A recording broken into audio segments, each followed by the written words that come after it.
రానున్న మున్సిపల్ ఎన్నికల్లో BRS party బలపరిచిన అభ్యర్థులను గెలిపించారని మాజీ ఎమ్మెల్యే శంకర్ నాయక్ అన్నారు. మహబూబాబాద్ జిల్లాలో ఆయన మున్సిపల్ ఎన్నికల సన్నాహక సమావేశం నిర్వహించారు. 10 ఏళ్లలో బీఆర్ఎస్ హయాంలో చేసిన అభివృద్ధి, సంక్షేమ కార్యక్రమాలను ప్రజల్లోకి తీసుకువెళ్లి బీఆర్ఎస్ అభ్యర్థులను గెలిపించారన్నారు. కాంగ్రెస్ పార్టీ మున్సిపల్ ఎన్నికల్లో ఓట్లు దండుకోవడానికి 79 కోట్ల రూపాయలతో చేపట్టే అభివృద్ధి పనులకు మంత్రుల చేత శంకుస్థాపనల కార్యక్రమం చేపట్టారని ఆరోపించారు. ఏదో మేము ఇన్ని కోట్లు ఇచ్చిపోతున్నాం, అన్ని కోట్లు ఇచ్చిపోతున్నాం అని చెప్పేసి ఇవాళ మినిస్టర్లు వచ్చి హామీలు ఇచ్చిపోతున్నారు. గతంలో కూడా హామీలు ఇచ్చారు. నా ప్రజానికానికి నేను ఒకటే మనవి చేస్తున్నా, గతంలో దేవుళ్ళ మీద ప్రామిస్ చేశారు, డిక్లరేషన్ ఫామ్లు ఇచ్చారు. ఏ దేవుడి దగ్గర పోతే ఆ దేవుడి పేరు తీసుకొని అది చేస్తాం ఇది చేస్తాం అన్నం పెట్టి రైతుకు మోసం చేశారు.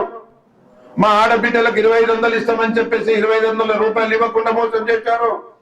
తులం బంగారం ఇస్తామని చెప్పేసి మోసం చేశారు. వృద్ధులకు, వికలాంగులకు 4000 6000 రూపాయలు ఇస్తామన్నారు. చదువుకున్న పిల్లలకు, మా ఆడపడుచులకు స్కూటీలు ఇస్తామన్నారు. ఇవన్నీ మోసం చేశారు. మీరందరు చూశారు. ఇవాళ ఎంత మోసపోయామని చెప్పేసి ప్రజలు ఎదురు చూస్తున్నారు.